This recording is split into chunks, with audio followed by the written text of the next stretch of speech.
4 bowls of popcorn, still sitting on the futon. A rotisserie chicken, left cold on the kitchen counter. 2 dogs, starving and whimpering in the backyard of a beautiful California home. Everything suggests the McStay family was right here, just seconds ago. But Joseph, Summer, and their 2 young boys haven't just stepped out. They have vanished from the face of the earth. No blood, no struggle, no footprints. Just a house full of life, suddenly turned into a tomb of silence. Welcome back. Today we are investigating a case that froze the heart of a nation. On February 4th, 2010, the McStay family, Joseph, Summer, 4-year-old Gianni, and 3-year-old Joseph Jr., simply ceased to exist. For years, the world wondered, did they run away to start a new life in Mexico? Or were they taken by someone they trusted? This is a story of digital footprints that lead nowhere, grainy security footage that keeps experts up at night, and a discovery in the Mojave Desert that changed everything. We're going to look at the facts, the suspects, and the mistakes made in the first 48 hours. By the time we reach the end of this video, you'll see why this is considered the most mysterious disappearance in modern American history. Stick with me, because the details inside that house on Bonnie Brae Street are the only clues we have to what really happened that night. To understand the horror of their disappearance, you first have to understand who the McStays were. Joseph McStay was a 40-year-old entrepreneur, a man who built earth-inspired products, a successful high-end water fountain business. He was a provider, a man who loved his work but loved his family more. Summer, 43, was the heart of the home. She was a licensed real estate agent but had transitioned into being a full-time mom, dedicated to her 2 boys, Gianni and Joey Jr. They had just moved into their forever home in Fallbrook, California, a quiet, upscale community. Life was a whirlwind of renovations, school runs, and business meetings. On the afternoon of February 4th, everything seemed normal. Joseph spoke to his business partner, Chase Merritt, at 11 a.m. He spoke to his father later that day. There was no panic in his voice, no hint of trouble. He was a man making plans for the future. But at 7:47 p.m., the McStays' Isuzu Trooper was captured on a neighbor's security camera, pulling out of the driveway. It would be the last time anyone ever saw them alive. Days passed. The 7 a.m. texts went unanswered. The business emails began to pile up. Joseph's brother Michael grew increasingly frantic. On February 15th, 11 days after that car pulled out of the driveway, Michael drove to the house. He found the doors locked, the windows shut. He eventually climbed through an unlocked window, and what he found inside wasn't a crime scene. It was a time capsule. The family's 2 dogs were in the backyard, malnourished and desperate for water. Inside the house, there was no sign of a struggle, no broken glass, no blood. But the wrongness was everywhere. The family's Isuzu was gone, but their sunglasses were still on the counter. Their medication was in the cabinet. And on the table, a carton of eggs that had been left out for over a week had rotted. It looked like the family had been snatched out of their lives in the middle of a heartbeat. No one leaves their children's medicine behind if they're planning to go on a trip. No one leaves their dogs to die. This is the point where the investigation split in 2. Some detectives looked at that house and saw a family that had been kidnapped. Others looked at the lack of blood and thought they had simply walked away. Looking at the evidence, the dogs left behind, the food on the counter, the medication sitting in the cabinet, do you believe this was a planned escape or a sudden forced abduction? I want to see your theories in the comments. Does a mother ever forget her children's medicine if she's leaving voluntarily? Let's talk about it below. At first, it looked like a classic missing persons case, but then the police found the Isuzu Trooper. It wasn't in Fallbrook, it wasn't even in the same county. It was 70 miles away, sitting in a parking lot just blocks from the Mexican border. And that's when the logic of the case completely fell apart. On February 8th, 4 days after the family disappeared, their white Isuzu Trooper was found. It wasn't at a trailhead or an airport. It was in a parking lot in San Ysidro, just a few hundred yards from the Mexican border. When police towed the vehicle, they found no signs of foul play inside, no struggle, no DNA that shouldn't be there. But the location was a bombshell. Why would a family with 2 toddlers drive nearly 2 hours to the busiest border crossing in the world, park their car in a shopping center, and walk into a foreign country? Investigators began to pull surveillance footage from the pedestrian bridge, and that's when they found it. A grainy, dark video from 11 p.m. that same night. It showed a man, a woman, and 2 small children walking hand in hand toward Mexico. The quality was poor, but the silhouettes matched. For the San Diego Sheriff's Department, this was the smoking gun. They believed the McStays hadn't been taken. they believed they had simply quit their lives. While the world looked toward Mexico, forensic experts were tearing apart the family's home computer. What they found added a new layer of confusion. In the weeks leading up to the disappearance, someone had been searching for what documents do children need for traveling to Mexico and Spanish language lessons. Even more strange, there were searches for hidden gems in Mexico and buying property in Central America. To the authorities, this was a planned migration. They theorized that Summer McStay might have been trying to flee a secret past, or that Joseph was running from business debts. But the family, the people who actually knew Joseph and Summer, refused to believe it. They pointed out that Summer was a prepper mom. She wouldn't leave without a diaper bag, without her kids' favorite toys, or without their car seats. And yet, the car seats were found still strapped into the Isuzu. To the family, the computer searches weren't a plan, they were a plant. This is where the case gets divisive. The police saw the computer searches and the border footage and closed their minds to foul play. They labeled it a voluntary disappearance. But ask yourself this, if you were planning to start a new life in another country, would you leave $100,000 sitting in your bank account? Because that's exactly what the McStays did. They never touched the money again. Do you think the computer searches were proof of a plan? Or could someone have accessed their computer to create a fake trail? This is a huge point of contention in the true crime community. Tell me what you think in the comments. Was the digital evidence a real lead or a distraction? The border video was shown to Joseph's mother, Susan Blake. She watched it over and over, hundreds of times. Her conclusion? That's not my son. She pointed out the way the man in the video walked. He didn't have Joseph's stride. She noted the clothing. It wasn't anything she had ever seen them wear. The smoking gun was starting to look like a red herring. While the police were looking south, they were ignoring the one person who stood to gain the most from Joseph McStay's absence, a man who had been writing himself checks from Joseph's account while the family was still missing, a man named Chase Merritt. As the trail at the border went cold, a new name began to dominate the case files, Charles Chase Merritt. Chase was Joseph's business partner, the man responsible for fabricating the high-end water fountains that Joseph sold. But their relationship wasn't as harmonious as it seemed. Chase was a man plagued by debt, a gambling problem that had him constantly asking Joseph for advances. On the very day the McStays vanished, February 4th, Chase was the last person to speak to Joseph. But it's what happened after the disappearance that caught the attention of investigators. While Michael McStay was climbing through windows looking for his brother, Chase Merritt was busy. He was backdating checks. He was logging into Joseph's QuickBooks account. Over the next few days, thousands of dollars began moving from Joseph's business account into Chase's pocket. When questioned, Chase said Joseph had authorized the payments. But how do you authorize a check when you, your wife, and your children have vanished without a trace? In the early days of the search, Chase Merritt did something strange. He gave an interview to a local news station. He spoke about Joseph in the past tense. He was my best friend, Chase said, while the police were still treating it as a live missing persons case. He looked disheveled, nervous. He claimed he had spent an hour with Joseph at a Chick-fil-A on the day of the disappearance, but cell tower pings placed Chase's phone near the McStay home in Fallbrook, nowhere near the restaurant. Despite the financial red flags and the lies about his location, the San Diego Sheriff's Department didn't arrest him. They were still convinced the family was in Mexico.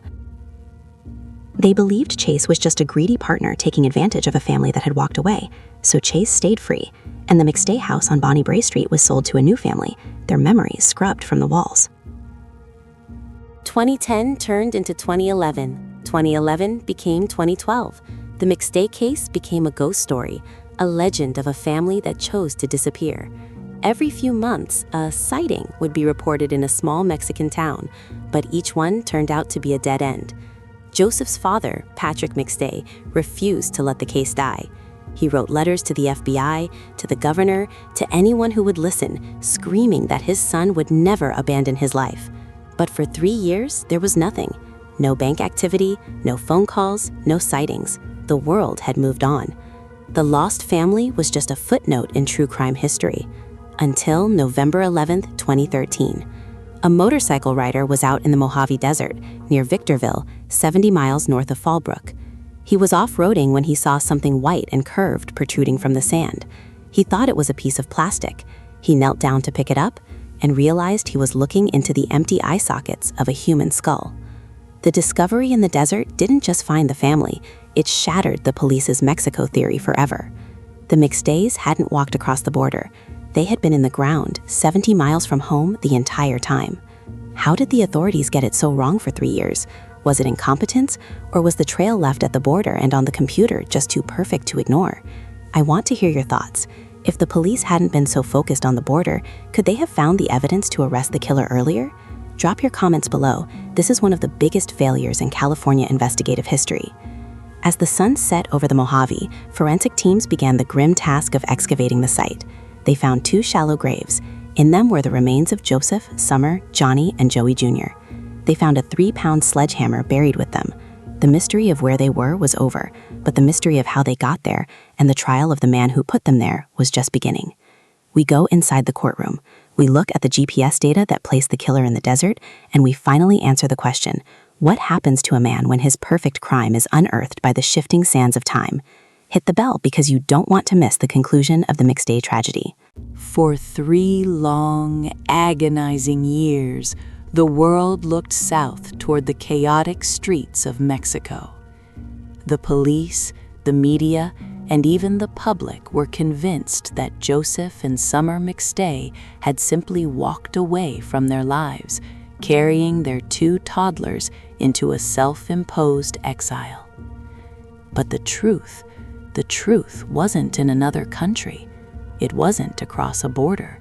It was buried just 2 feet deep in the scorching, unforgiving sands of the Mojave Desert. On a cold November morning in 2013, a lone motorcycle rider was cutting through the scrub brush near Victorville, California. He wasn't looking for a crime scene, he was looking for a trail. But when his eyes caught a glimpse of something white and bleached protruding from a mound of sand, his heart stopped. He thought it was a discarded piece of plastic, maybe a toy left behind by a traveler. But as he knelt down and brushed away the grit of 3 seasons, he realized he was looking into the empty, hollow eye sockets of a human skull. It was small, too small to be an adult. In that heartbeat, the voluntary disappearance of the McStay family died. The search was over, and the hunt for a quadruple murderer had begun. The killer thought the desert would keep his secrets forever. He thought the wind and the heat would erase the evidence of his brutality. He was wrong, because the desert doesn't just bury secrets, it preserves them. And now, the earth is finally ready to speak.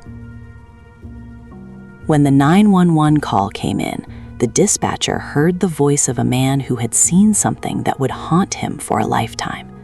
Within the hour, the silence of the Mojave was shattered by the scream of sirens.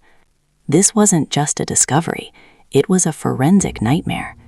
2 shallow graves had been dug in the hard-packed earth, graves that were so shallow, the shifting desert winds had eventually peeled back the layers of concealment. As the sun began to set, the scene was flooded with artificial light, casting long, jagged shadows across the dunes. Forensic archaeologists worked with surgical precision, using small brushes and wooden picks to uncover what remained of the McStay family.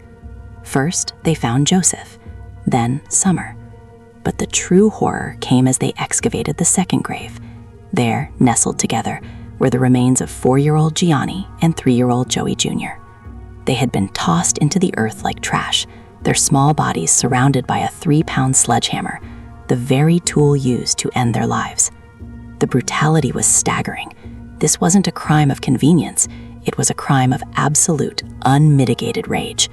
Every bone told a story of a struggle that never had a chance. As the coroner's van pulled away from the site, the investigation didn't just restart, it exploded. For 3 years, the San Diego Sheriff's Department had ignored the family's cries. They had ignored the backdated checks. They had ignored the business partner who seemed a little too eager to take over Joseph's accounts. Now, with the physical evidence in their hands, the detectives realized they had been played. The killer hadn't just murdered a family, he had murdered the truth. He had left a trail of digital breadcrumbs leading to Mexico, a series of fake computer searches, and a vehicle abandoned at the border, all to buy himself time. He thought that by the time anyone found the bodies, he would be a ghost. But he forgot that technology evolves. He forgot that every time his cell phone pinged a tower, it left a permanent mark in the sky. He forgot that even in a desert as vast as the Mojave, you can't bury the soul of a child without the earth screaming for justice. The noose was finally tightening, and it was heading straight for the one man who called himself Joseph's best friend. Stop and think about the sheer arrogance of this crime. To kill a man, a woman, and 2 toddlers, and then go on television to talk about how much you miss your best friend. Chase Merritt did exactly that. He sat in front of cameras and spoke of Joseph McStay in the past tense while the bodies were still cooling in the sand.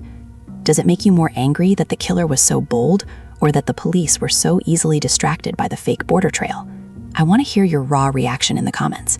Was this the perfect crime that only failed because of a random motorcycle rider, or was the killer always going to be caught?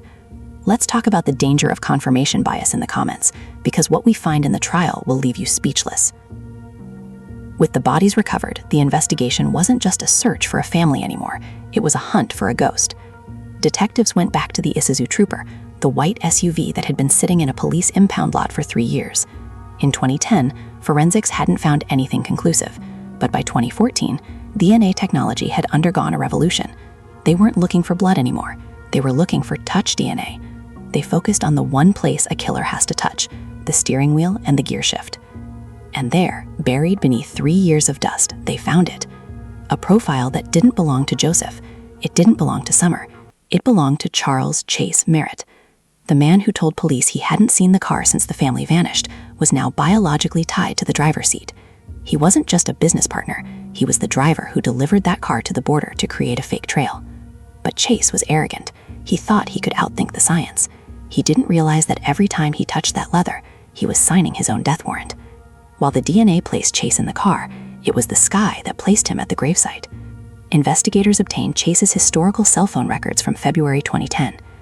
They began to map out his movements during the blackout week, the days immediately following the disappearance. On February 6th, while the McStay-Fandens trail was supposedly going cold in Mexico, Chase's phone did something unusual. It pinged a tower in Victorville, then another, then a final ping in a desolate stretch of the Mojave Desert. His phone stayed there for over an hour. It was the exact GPS coordinate where the motorcycle rider would find his skulls 3 years later. Chase wasn't just a bystander. His phone was a silent witness to the burial. He had driven 70 miles into the middle of nowhere in the dead of night to bury his best friend and his best friend's children.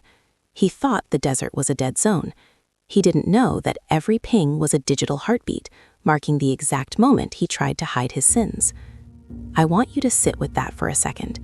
Chase Merritt spent an hour in the dark, digging holes in the sand for 2 toddlers he had known since they were born, all while his phone in his pocket was telling the world exactly where he was. Do you think criminals like Chase are genuinely stupid, or is it just that technology moves faster than their ability to cover their tracks? If he had left his phone at home, would he have ever been caught? Drop your thoughts in the comments. I see a lot of you talking about the perfect crime, but is there even such a thing anymore in the age of GPS? Let me know if you think technology is the ultimate check on human evil. But why? Why kill a whole family? The answer, as it often is in the darkest cases, was money. Investigators found that Joseph had discovered Chase was stealing from the business. Joseph was a man of integrity, and he was about to cut Chase off. Chase owed thousands in gambling debts. He was desperate. On the day they vanished, Chase didn't see a friend, he saw a hurdle. By killing the McStays, he thought he could take over the business and wipe the debt clean. He even had the gall to write $23,000 worth of checks to himself after the family was already in the ground. He wasn't just a killer, he was a thief who stole a family's future for a few $1,000s. But as the investigation hit the 10-minute mark of our second act, the police were ready. It was time to bring the third twin of Joseph's life to justice. In the next segment, we witnessed the arrest and the courtroom battle that finally broke the silence. On November 7, 2014, the long shadows of the Mojave Desert finally reached back to the city. Charles Chase Merritt was taken into custody, charged with 4 counts of first-degree murder. The man who had once stood on the McStay's porch and cried for the cameras was now sitting in a cold interrogation room, the weight of the GPS pings and DNA evidence pressing down on him. The trial, which didn't begin until 2019, was a grueling marathon of grief. The prosecution painted a picture of a man driven by a singular, pathetic greed, a man who gambled away money that wasn't his and decided that the only way to cover his tracks was to erase an entire lineage. The defense tried to deflect, pointing back to the old, disproven Mexico theories and suggesting that the investigation was a product of tunnel vision. But then the evidence spoke. The 3-pound sledgehammer was brought into the courtroom, a heavy, rusted tool of death. The room went silent as the jury looked from the weapon to the man in the suit. It wasn't just a trial for a crime, it was a reckoning for a betrayal of the highest order. The most devastating moment of the trial wasn't a forensic chart or a DNA profile. It was when Michael McStay, Joseph's brother, took the stand. For years, Michael had lived in the space between hope and horror. He had been the one to climb through the window in Fallbrook. He had been the one to keep the story alive when the police wanted to look away. As he sat just feet from the man who had called himself his brother's best friend, the pain in the room was suffocating. "I trusted you," the silence seemed to scream. The prosecution played recordings of Chase's old interviews, contrasting his shaky, nervous lies with the cold, hard reality of the desert graves. They showed the jury the backdated checks, digital proof that while the family was being covered in sand, Chase was clicking send on bank transfers. The image of the third twin, the shadow who wanted the life without the soul, was finally complete. On June 10, 2019, the jury returned. 4 counts. 4 times the clerk read the word, guilty. Chase Merritt was sentenced to death, but for many, the case isn't truly closed. There is a lingering mystery that haunts the fringes of this tragedy. How did the authorities get it so wrong for 3 years? The Mexico footage, those 4 silhouettes walking into the dark, was never definitively identified. If it wasn't the McStays, who was it? And why did the computer searches for Spanish lessons appear right before the disappearance? Some believe Chase Merritt was a master manipulator who didn't just kill a family, but orchestrated a digital smokescreen that nearly worked. This case is a chilling reminder of confirmation bias. Once the police believed they knew the answer, that the family ran away, they stopped looking for the truth. They ignored the dogs, the popcorn, and the rotting eggs, because those facts didn't fit their story. I want to ask you one last time. Does this case change the way you look at your own inner circle? Do we ever truly know the people we work with? Or are we all living next to shadows we can't see? The McStay family, Joseph, Summer, Gianni, and Joey Jr., are finally home. They are no longer a missing headline or a ghost story. They are a family whose memory is protected by the truth. But their story serves as a haunting warning about the digital footprints we leave behind, and the people who might use them to lead the world astray. If you've stayed with us through this journey, thank you for honoring their memory by seeking the facts. If you believe justice was truly served, or if you think there are still pieces of this puzzle missing, let me know in the comments below. Your engagement helps keep these stories alive so that no other family has to wait 3 years for the world to notice they're gone. Don't forget to hit the like button and subscribe to the channel. We have more deep dives into the cases the world tried to forget coming very soon. Stay safe, stay vigilant, and always look twice at the shadows in your own life.